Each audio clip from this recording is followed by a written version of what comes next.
Good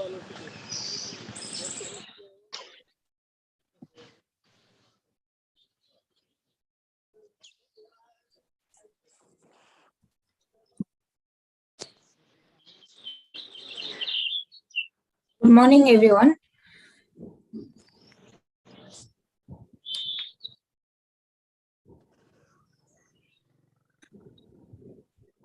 Good morning, everyone.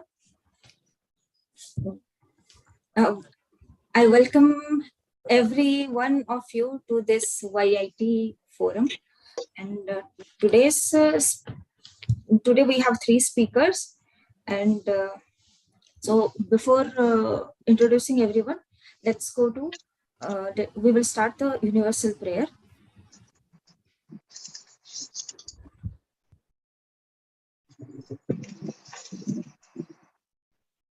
O hidden life, vibrant in every atom. O hidden light, shining in every creature. O hidden love, embracing all in oneness. May each who feels himself as one with thee know he is therefore one with every other. Let's observe silence for a couple of minutes.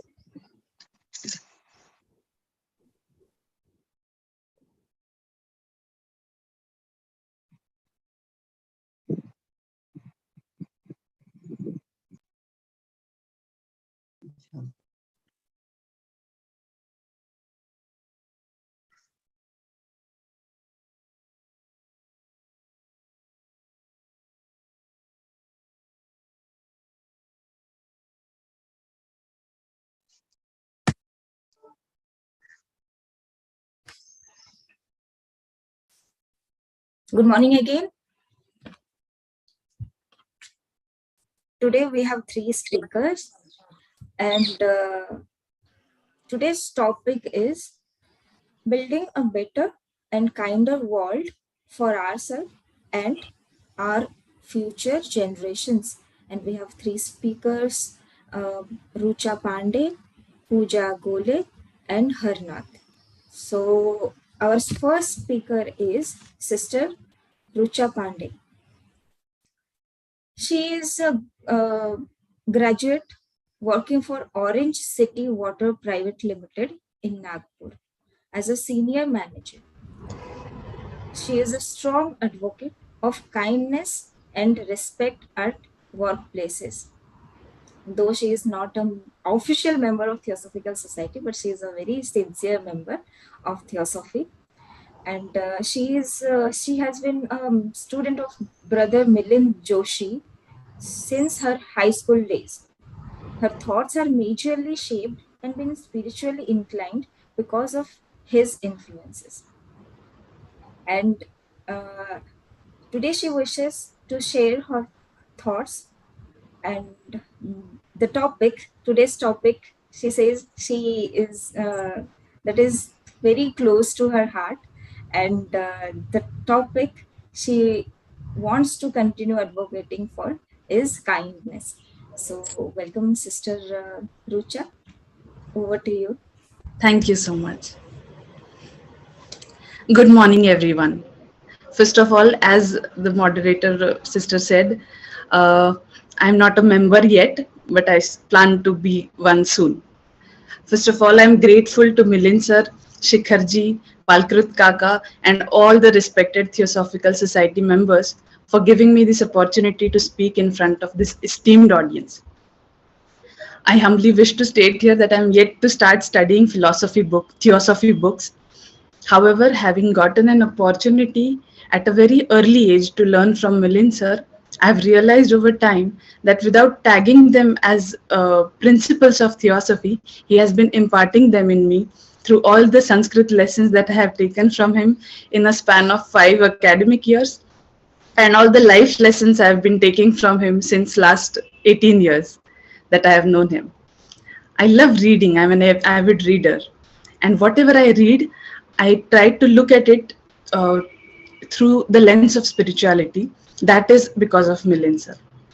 So whatever I am trying to share today is what I have learned from him and the numerous invaluable books that I got an opportunity, that I was fortunate to get an opportunity to read. If you find my thoughts beneficial, the credit is to my parents and Milin sir. If you find them futile, the blame is all mine that I could not share them effectively. With that pretty long start, I would move forward to the topic of today, that is theosophy for building a better and kinder world for ourselves and our future generations. We are living in a world that is moving forward at such a fast pace that we do not have a moment to stop, to look around, and think about people, nature, and situations around us with our innate ability, innate quality of being kind. We are rushing so much to acquire materialistic pleasures that we are forgetting the pleasure of being human. We are so busy doing that we forget sometimes that we are human beings, not human doings. And while we are living in this world today, we are simultaneously creating a world for the future generations to come tomorrow, to live in tomorrow. They have not asked us to bring them to this world. We are choosing to bring them here. And hence, we owe them a world that is better than today, that is kinder than today. In a bid to provide them with all the facilities, gadgets, and conveniences, we must not forget to be kind to them and ensure that they are kind to the people around them.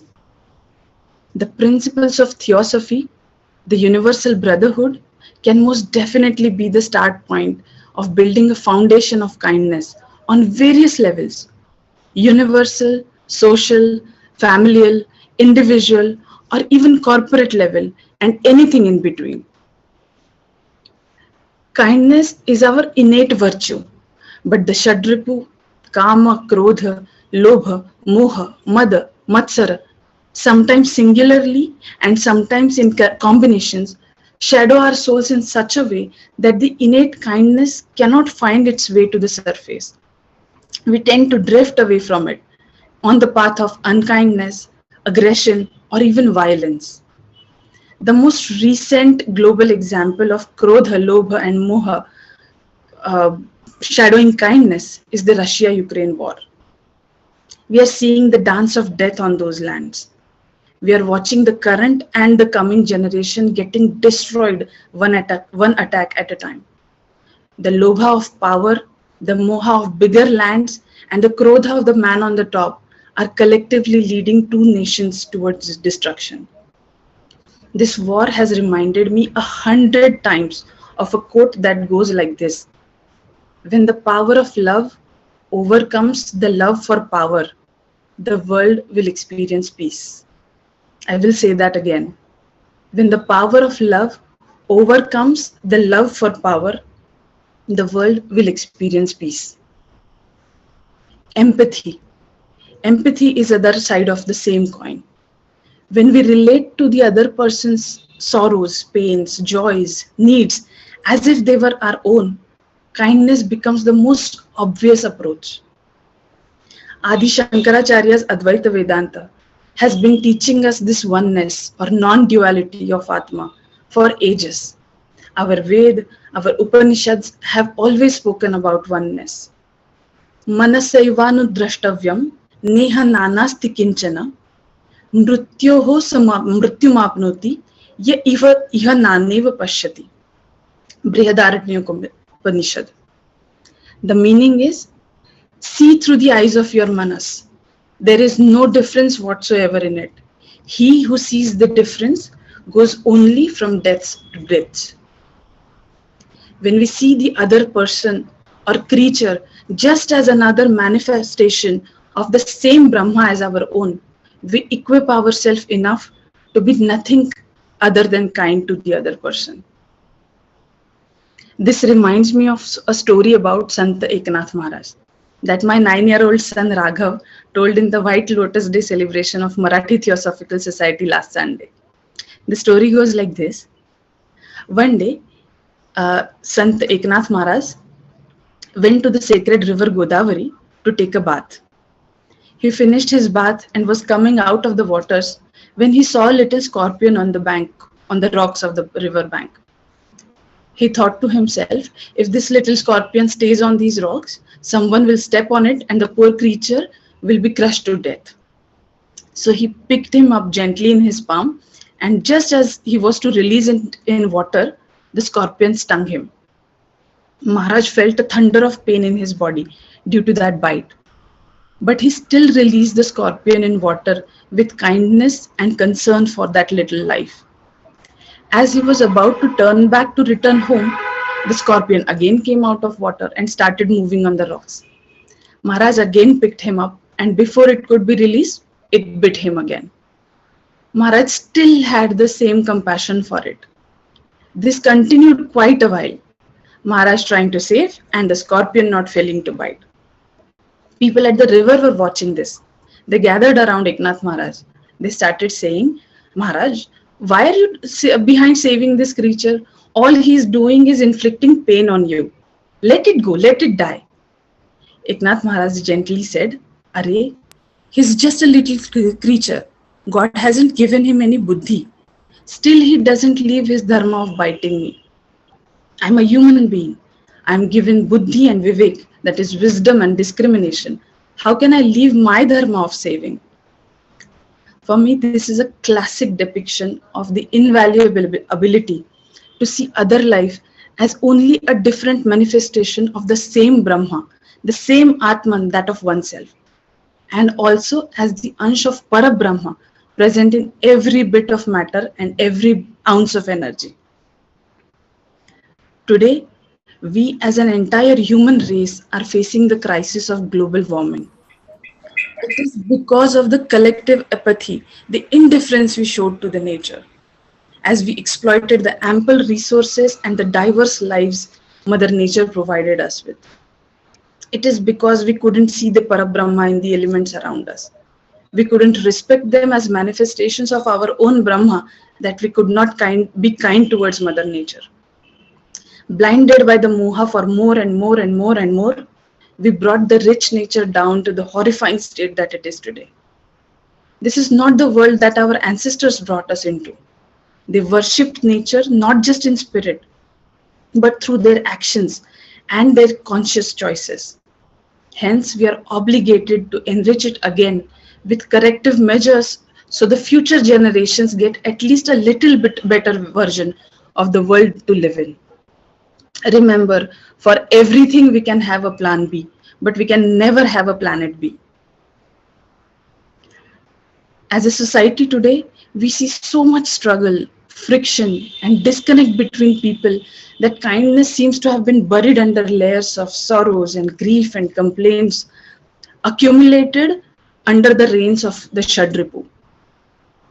Theosophy and its teachings can help the society wash away these layers and bring out the kindness to build a society that is connected.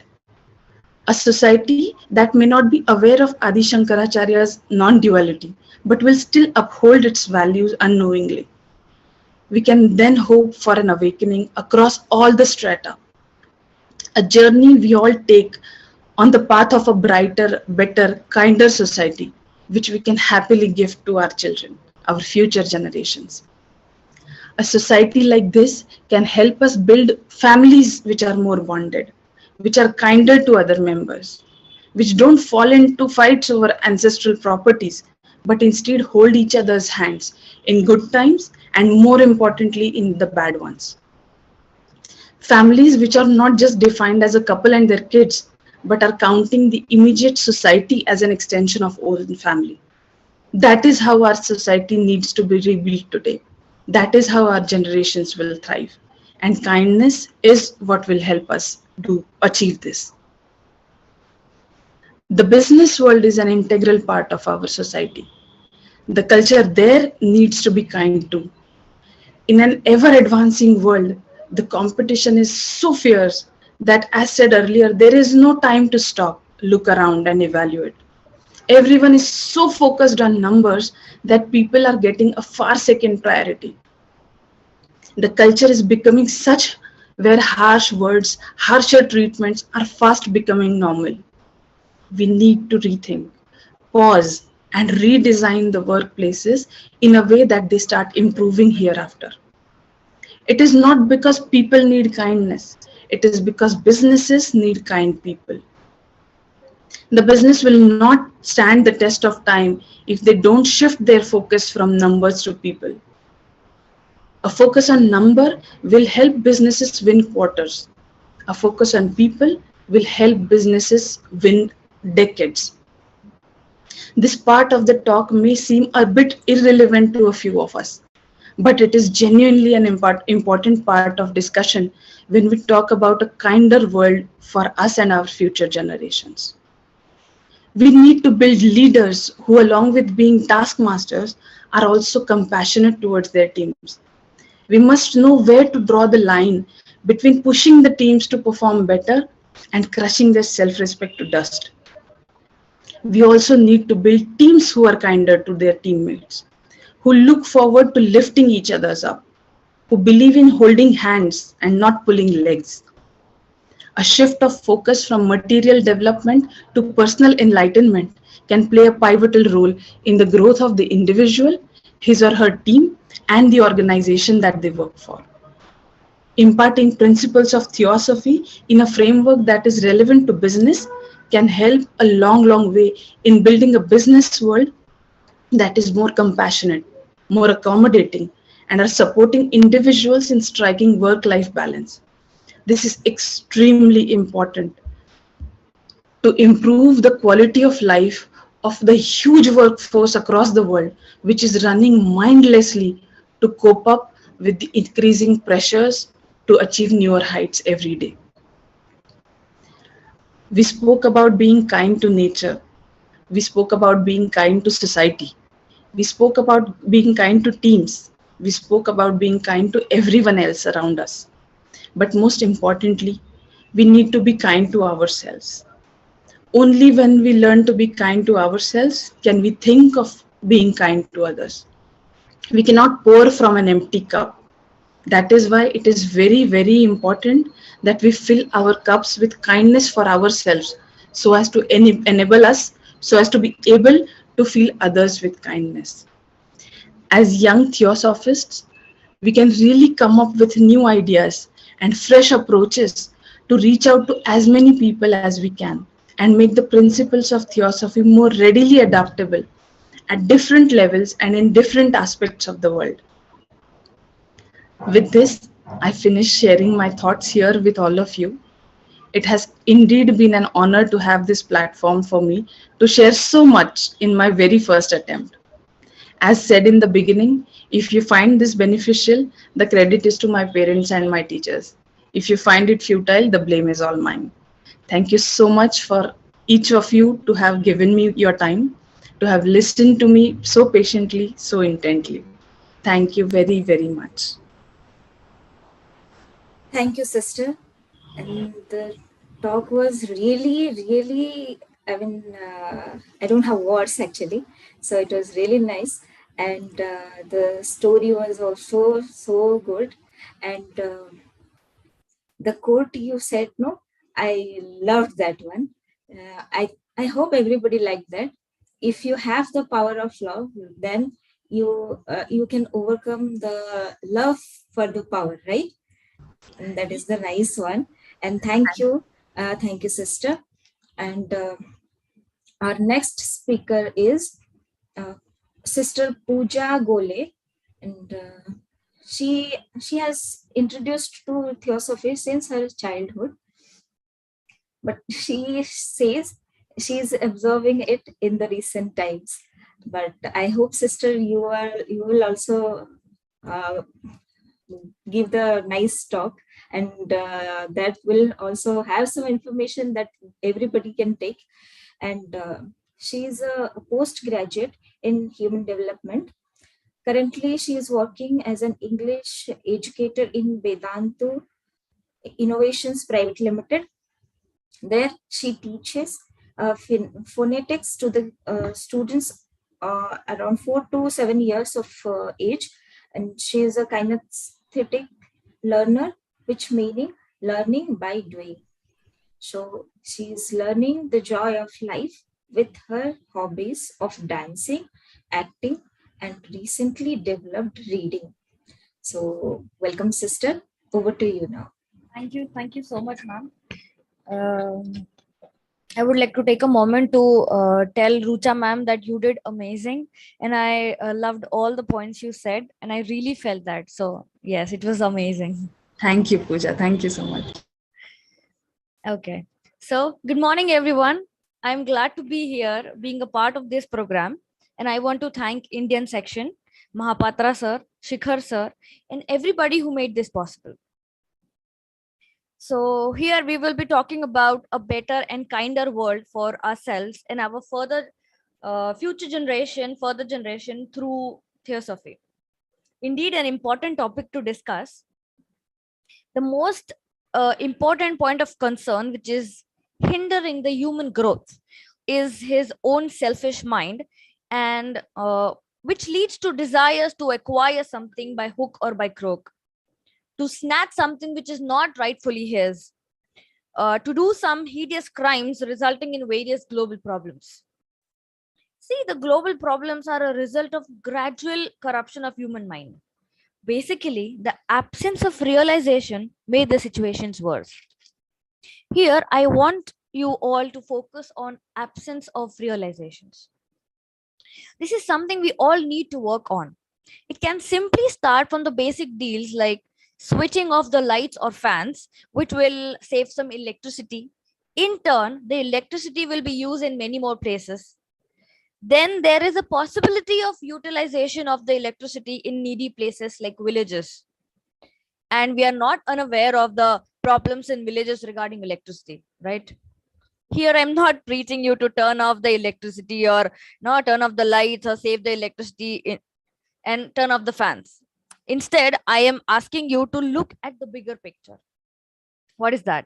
You will be able to see this when there will be the presence of realizations.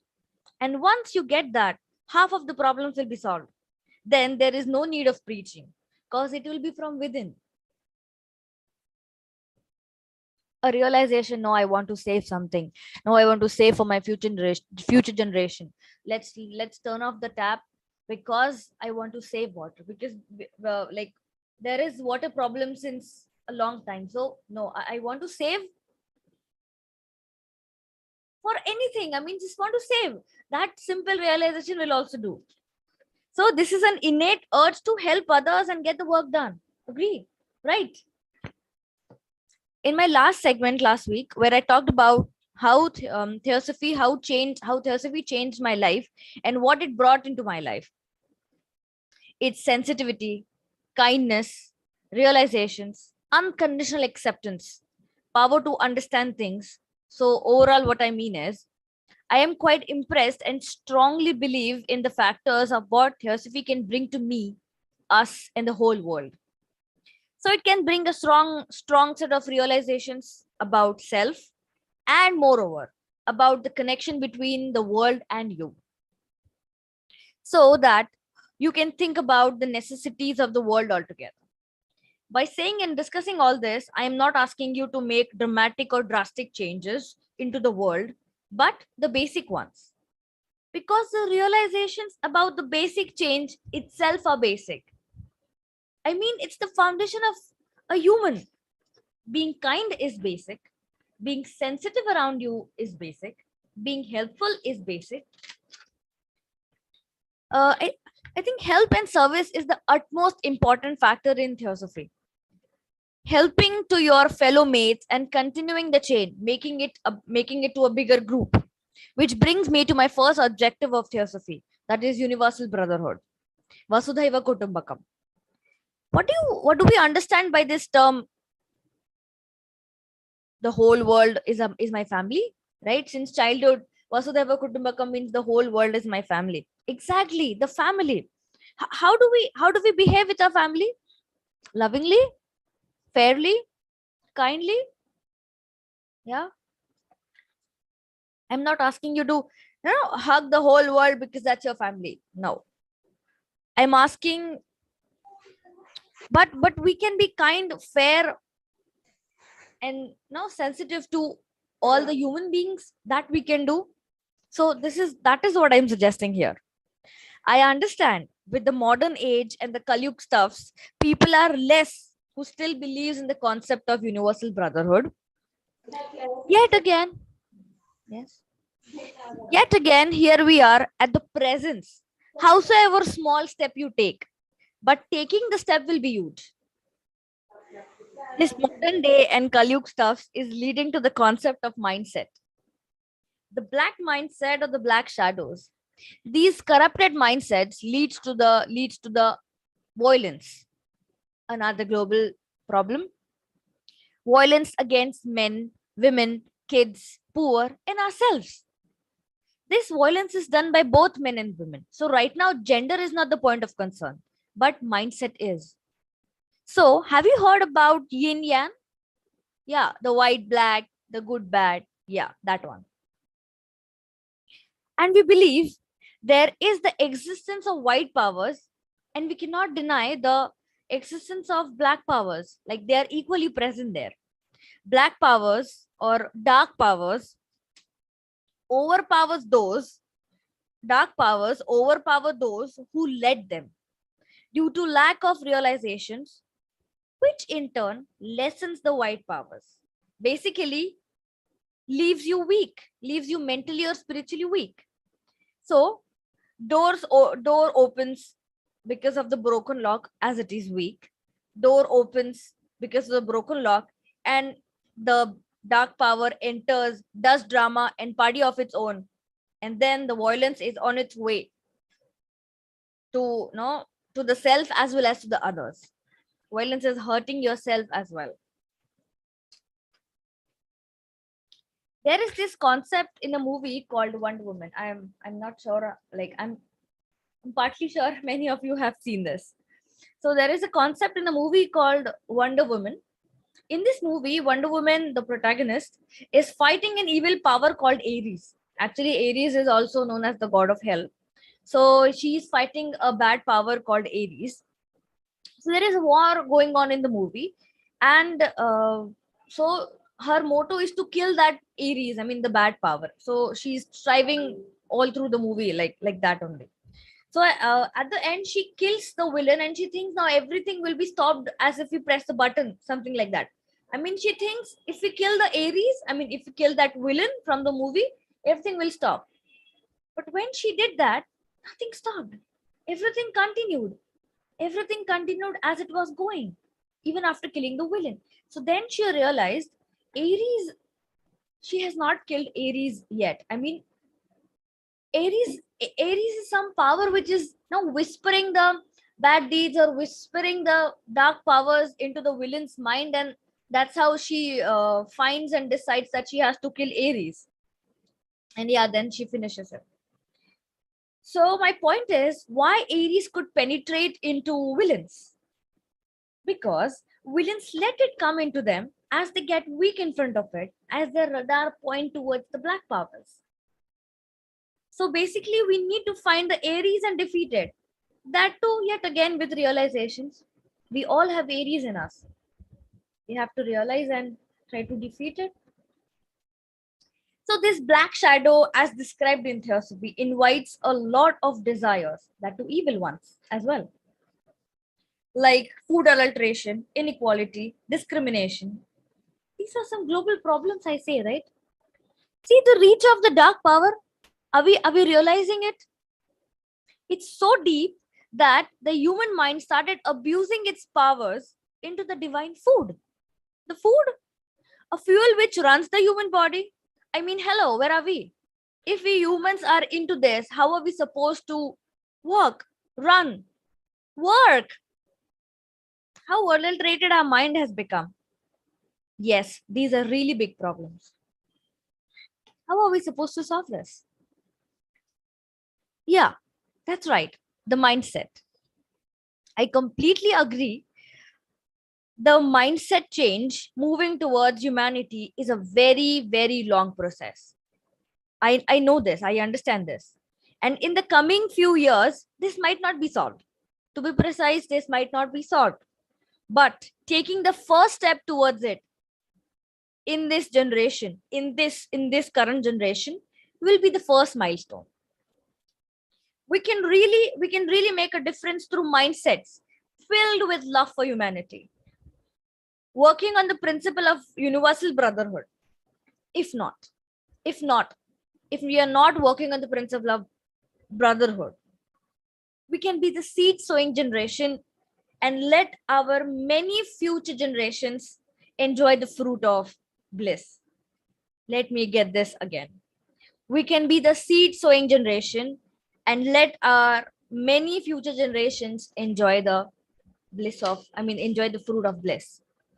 There is a real example of universal brotherhood. Currently going on. We can see this. I would like to appreciate that. Are you aware of the Safe Soil movement and Rally for Rivers? These movements are led by Sadhguru of Isha Foundation. There are thousands of volunteers around the world who are working as one family towards the betterment of whole earth. The Safe Soil movement. It is a good cause, right?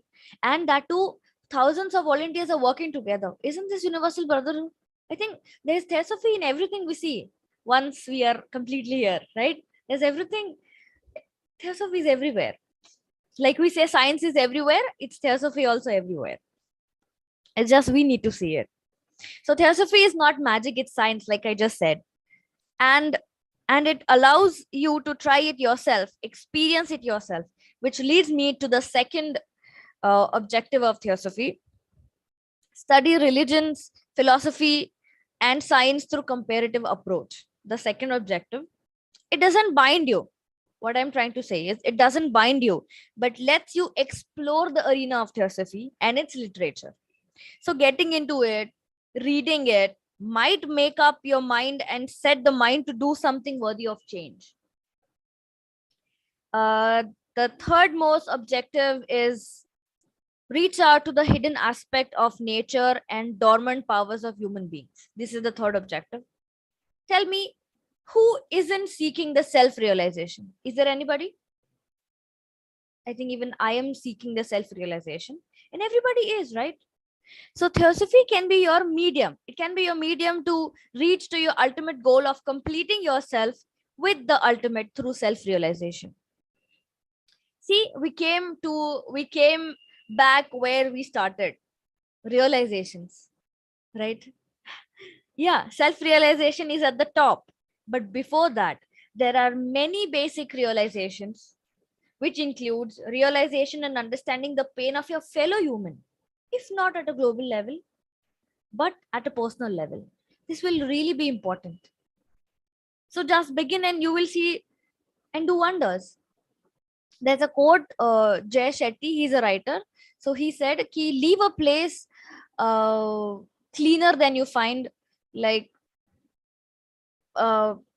be kind to people, like more kind than you find that person. Be nice to the person more. Be nice, howsoever in condition you found it. Be more nice. Leave that place a better one, like from the previous part. So yes, here, thank you so much for being a part of this. Here I end my lecture. Thank you so much for being a part of this. Thank you, sister. And I told you, I knew that you will do good. And it was a nice presentation, actually. How you presented, that was really nice. I really felt, I'll go and I'll do something now. So, thank you so much. And it was very nice, short and crisp talk. And thank you. And now our next speaker is Brother Harnath Modukuri. Sorry if I pronounced it wrong. Okay. So Brother Harnath is a member of Ananda Lodge, and he also knows theosophy since his childhood. And he completed his MBA in HR and marketing. He has work experience of 8 years in sales, and he is working as a sales lead in Tadepalligudem, and I hope I hope that you will also do good. I'm here that I am expecting that as our previous speakers, you will also do wonder through your talk. So welcome, brother, and Thank you, over Sripati. to you. And I would like to thank one and all who are there on this platform and audience. First of all, I would like to know, am I audible? Yeah, yeah, loud and clear. So actually, I'm a bit confused, and because my co-speaker had already shared things, exactly my viewers. So nothing remains for me to share you something new because everything has been shared by Sister Pooja and as well. So I will try my level best to give better. I'm not a good speaker. Sorry, please bear me for some time. Let me share this.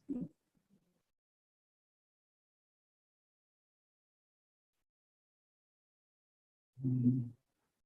Sorry to interrupt you, brother. Your voice is not clear actually.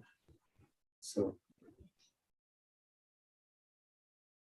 My voice is not clear. hmm. Sorry. Speak louder. Is it clear now? Yeah, speak little louder. So can I continue? Yeah, sure.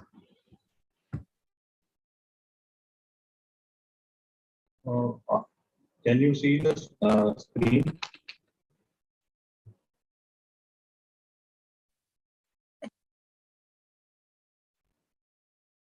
Yeah, it's visible now.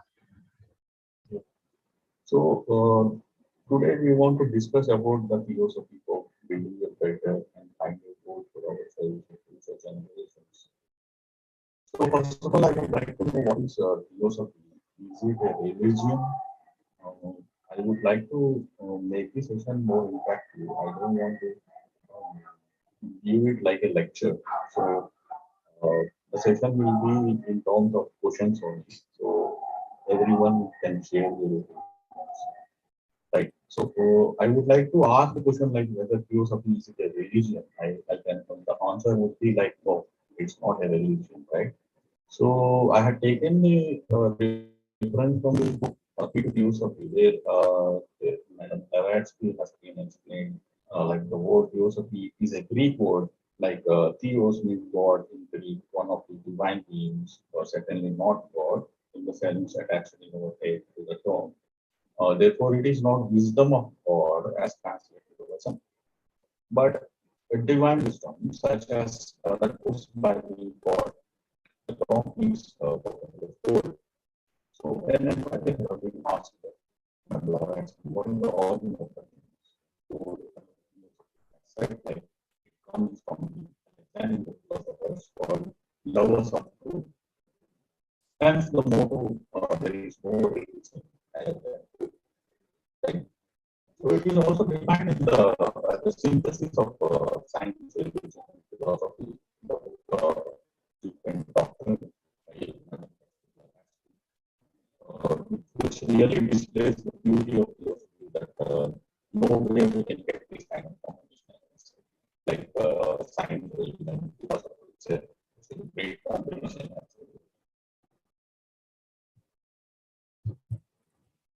So understanding the objectives, you want the objectives clearly and follow it. It's like a great. Uh, I, I don't want to call it as a concept. It's a great truth. I can say. The society offers to form a nucleus of universal of humanity, for distinction of race, regions, caste, and color, and to encourage the study of comparative religion, philosophy, and science, and to investigate the unexplained laws of nature and powers latent in humanity. So, if you observe these objectives of the society, it's really need and I can call it as a basic fundamental things we should have to do in our daily life. So I used to remember two lines like before going to the topic, I would like to say like similarities are superficial, but differences are fundamental. Right? Similarities are super. You and me are same. If I say you and me are same, I can show it. But if I say you and me are different, I can show it, right? Because physically both are different. So, but similarities are there between you and me. You feel sad, you feel happy, you feel low, you feel joy, you feel this. Even same happens in me. So similarities are there. We should have to try to cope up with those similarities, not with the differences. Then only we can achieve the concept called universal brotherhood. Until unless we can't see the universal brotherhood, if you see the differences, if you won't see the similarities. So, how to develop these better society by philosophy? It is indeed necessary for ourselves and our for future generations to sustain this philosophy. Why? Because it helps one individual to develop the areas of mental education, vital education, and spiritual education. So let's go into these ideas of mental education, what is vital education, spiritual education. Philosophy helps us to grow up in these areas like vital education. One must gain full knowledge of one's character and then observe carefully and consciously towards one movement in order to achieve perfect mastery of senses. Right. So how you will become a master of your own senses? Here we need to inquire the question: can we pursue all the things with our senses? The answer would be no. We can't sense everything, right? For example, a tree that has fallen down in the forest, can we sense the sound of that tree? No, right? But the tree exists in the forest. It is not like that. We have not sensed the sound of the fallen tree so that it is not existing. It exists in nature. Only the thing is difference is we are not able to perceive that sound because of our limited senses. So, in order to make our senses unlimited or uh, vast, or to open up our extraordinary or ESP, I can call it, extrasensory perception, we should have to understand what exactly the philosophy is, and that will help you to become a master of your senses. So, and transformation of all elements that have to be transformed and to eradicate the egoistic and ignorant tendency so as to become a master of one's character. This all can only happen when you are conscious all the time, right? So, consciousness brings the vitality. So, coming to mental education, a true mental education which will prepare a man for higher life have five phases. They are development of power of concentration, the capacity of attention. So, for example, if you see a heron or a crane that is standing in water, one leg up, if you observe that thing very carefully and consciously, it takes an enormous amount of concentration in order to have food of fish. Right. In the same way, a tiger you observe while hunting, it really takes a lot of concentration, not attention, I can say. We can discuss it later, like what is concentration and what is attention in previous lectures. So we should have to develop the power of concentration and the capacity of attention to mental education, which will be the other thing. And development of capacities of consciousness. And the third point is like organization of one idea around central idea, which means develop the habit of seeing as a whole. right? So can we see an image without a background? We can't see, right? We can see only as a whole with the background. As a whole, we can see the concept. We can only pursue as a whole. Because fragmentation leads to disorder of watching or seeing, right? So what I'm trying to say here is we should have to cultivate or inculcate the habit of watching or observing a thing as a whole. Then only you can understand it well and able to pursue it well. So the fourth point is like though control rejection of undesirable thoughts. So thought control rejection of undesirable thoughts. This can happen with better understanding of what meditation is. So we will discuss in future again what exactly is meditation. So development of mental silence, perfect calm and absolute serenity. These are the five things which help you to have this mental education via philosophy. I can say. And the third case is like spiritual education. Spiritual education helps a child or a man to stimulate awareness, creativity, and imaginative power. With psychic or spiritual education, we come to the problem of true motive of existence. The purpose of life on the earth, the discovery to which the life leads to. Spirituality only develops with the help of habit of questioning to oneself or self-inquiry. Uh, I still remember the question like when I was in fourth class, I used to ask my teacher who teaches us natural science. When the concept of while she is explaining the thing like what is amoeba, then I asked what exactly is amoeba. From where these amoeba came. I asked the question from where these amoeba came. Then she said it came from another amoeba. Then I asked again like where that another amoeba came from. She said like again it came from another amoeba. So the question goes on like when you goes on asking a question like where it come from or why it happened, ultimate thing is you will enter into a zero zone or you will enter into space, you will enter into nothing, right? There nobody can explain how this creation happened and how these things exactly designed by whom. These are all questions which stimulates your spiritual education, right, from your childhood. So I don't want to take more time because I know the time is enemy of perception. When you want to pursue a thing, time enters and interrupts you there. I know that. So I don't want to take your more time. I would like to conclude like the first principle of true teaching is that nothing can be taught. As it, we should have to inculcate the habit of questioning or self-inquiry. Then only you will get the answers for certain superficial things or the laws that are unexplained in nature. Right.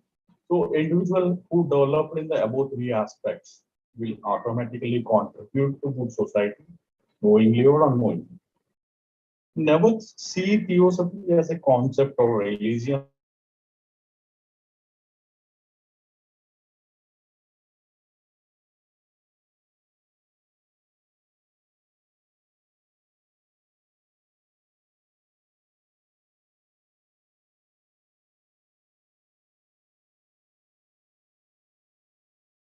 or a philosophy. Then here it rises the immediate question of what is truth. So you people can share the details like I'm not want to take the entire platform. So what exactly the truth is? For my perception, truth is a thing that is never altered or never changes. It is, that's it. It won't change, it won't alter, or it won't filter or whatever, right? Truth exactly the same when it was and when it is. So if you understand what exactly the truth, then your whole entire perception will change. Entire perception will change. Then you really see the truth. If you see theosophy as a concept, there is a chance of changing. If you see theosophy as a religion, there is a chance again of changing. So this fragmentation happens when you see a thing, when you perceive a thing as a one thing,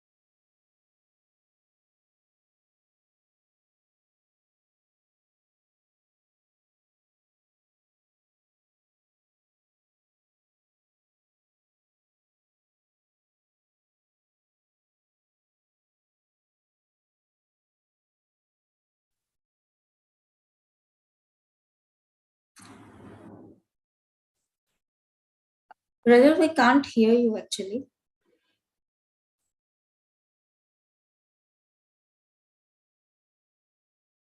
Brother Harnath?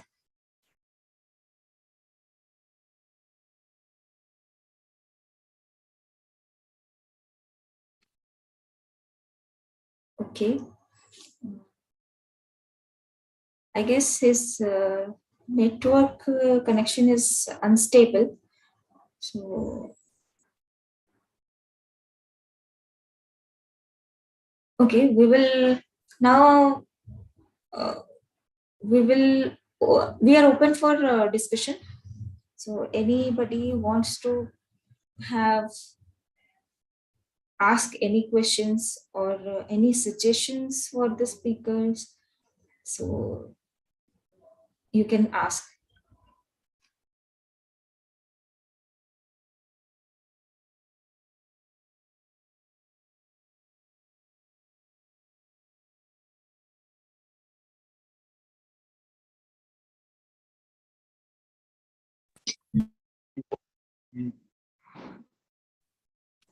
Yes, yes, brother.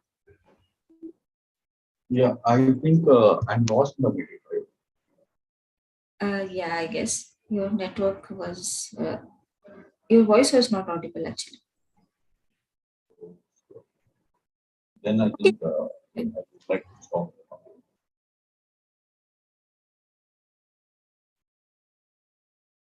Okay, thank you, brother. Um, Thanks for the presentation. It was a nice presentation, though. So now we are open for discussion.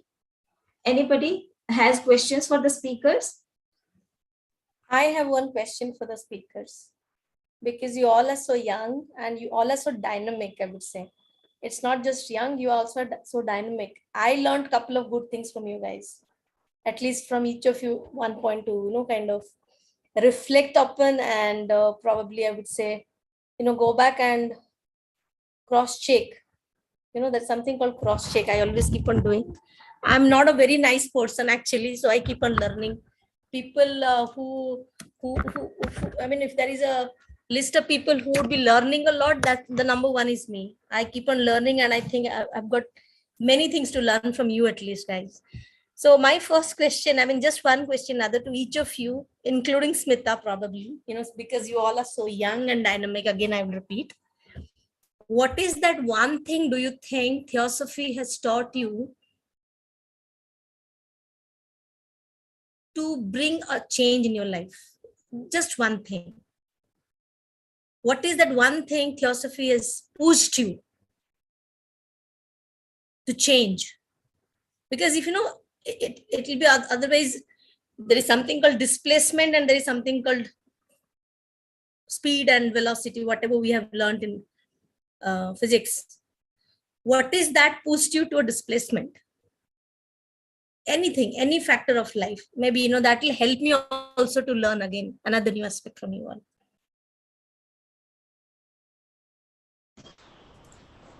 Should I? Help me out? Yes. The series of lectures that I have attended for about theosophy, the one thing that it gave me is the broader perspective of life, not just limiting my vision to this life, but probably a much larger journey that we are all into. Everything falls in perspective when we start to look at things from that bigger perspective.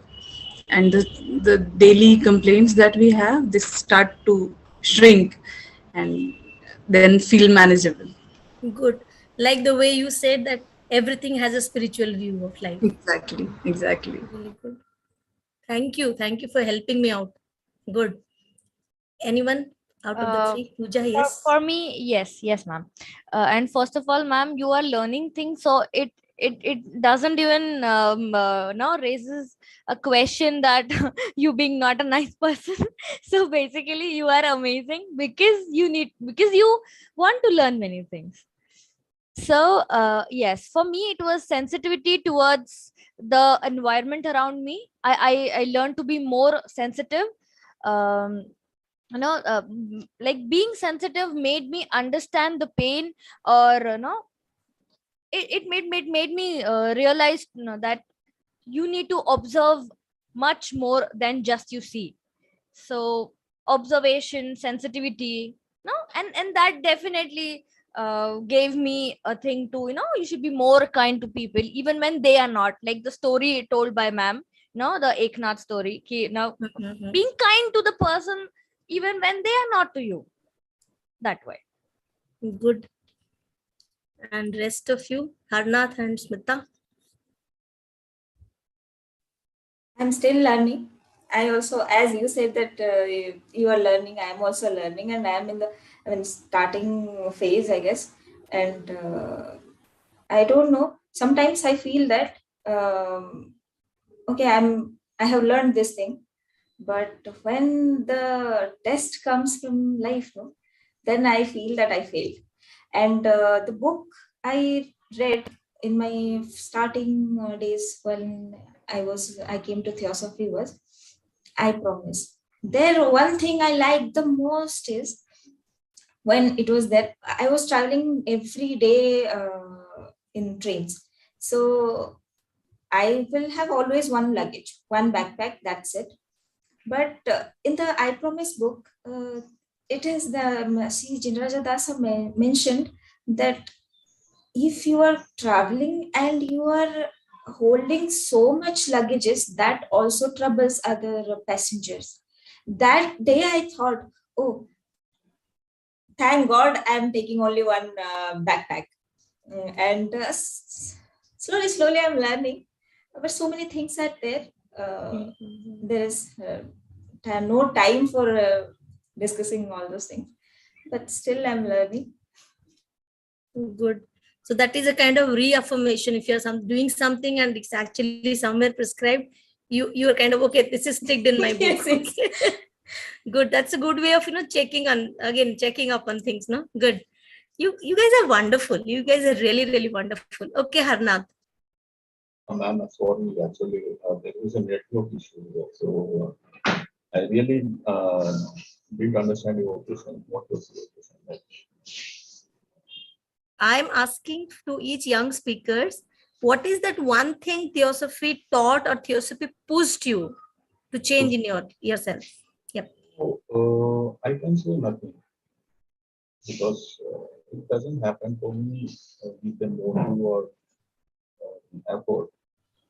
I know philosophy from very young age, but what turns me on here is like nothing has gone like it just happened like that. To be frankly telling, like when I was going for an evening walk, I saw the views of the lodge in this remote area, what where I'm living here. So immediately I was stopped like, philosophy is there in this remote area also. So it's very good to see what in this remote area. So then I went there and I just around like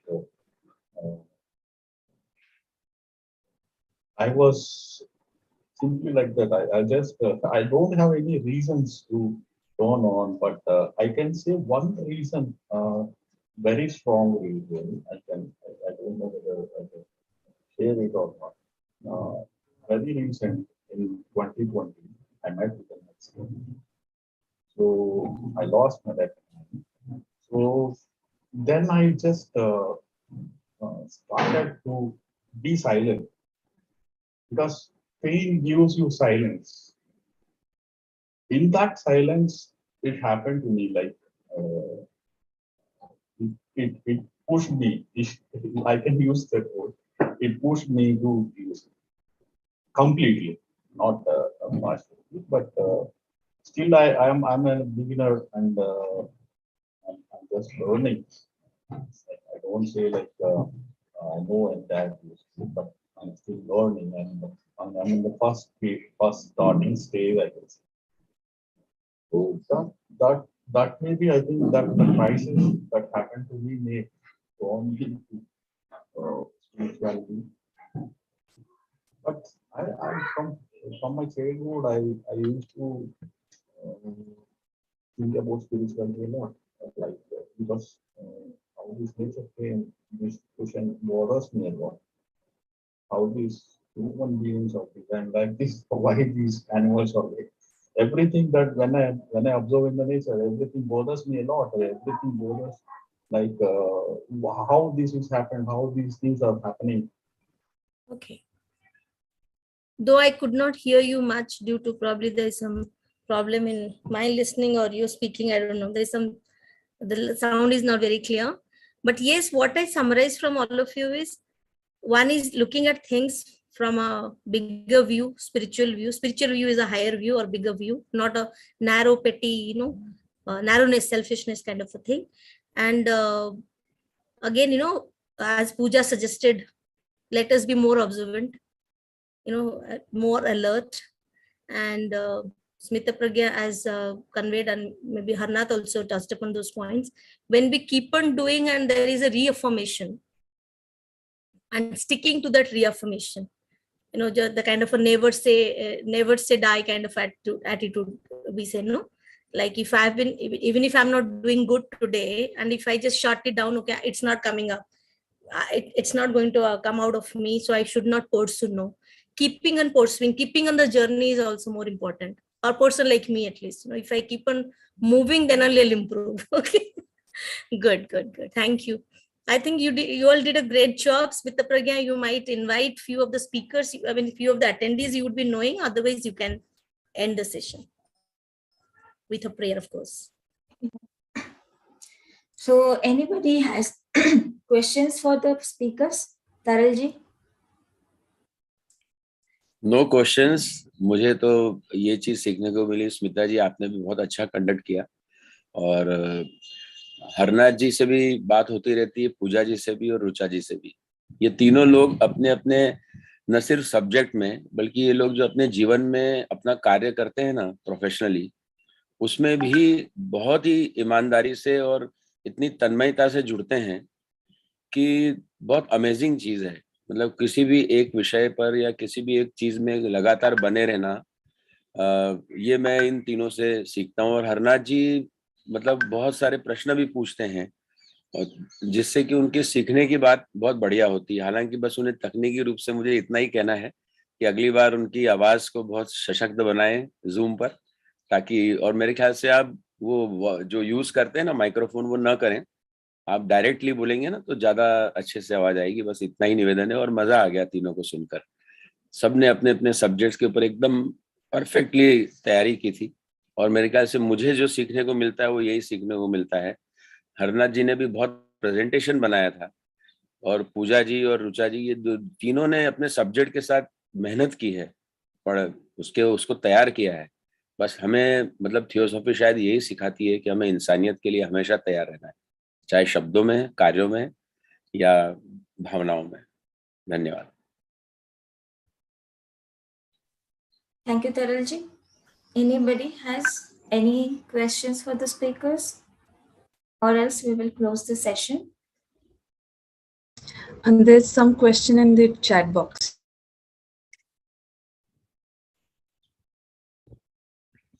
Yeah, I asked a question. So my question was, just think before answering a little bit, like, in what way do we all seek power in our daily lives? Just think about it. I mean, it doesn't need to be answered also. And the other thing is, what is real kindness? And what is the difference between kindness and intelligence? These things need be answered. I'm just putting it out there for you all to just think. Also, like, what is the importance you give to praise? Do you value praise? Or do you feel praise is useless? Or do you feel praise is necessary? At the end of, especially at the end of these types of talks, ask yourself these questions, and there is no need to answer. Think of it, the question itself, as a point for thought. And like I would ask, what Pooja put out, the question which I think Smita picked up, which was, what is it that you are doing today to make the world a better place? So those are questions you can ask yourself, and you will find your own answers. And this kind of introspection is what we call knowledge or self-knowledge, understanding things for our own self. We say kindness, and we have an image of kindness. And that image, was it something we learned? Because when we heard somebody being kind to us, or when we were kind, we felt good, or is it some definition from dictionary or somebody else's definition? So think about each of these things, and when you think, I mean, that is what is theosophy. Theosophy is not something you can be taught or learned from others. You have to do your own bit of thinking. So that's it. My question is not a question, it's more of you all to think more. Thank you, sister. And thank you for your advice. And thank you, everyone. So anybody has anything or anything to add or any questions? Okay, then let's close the session with the prayer.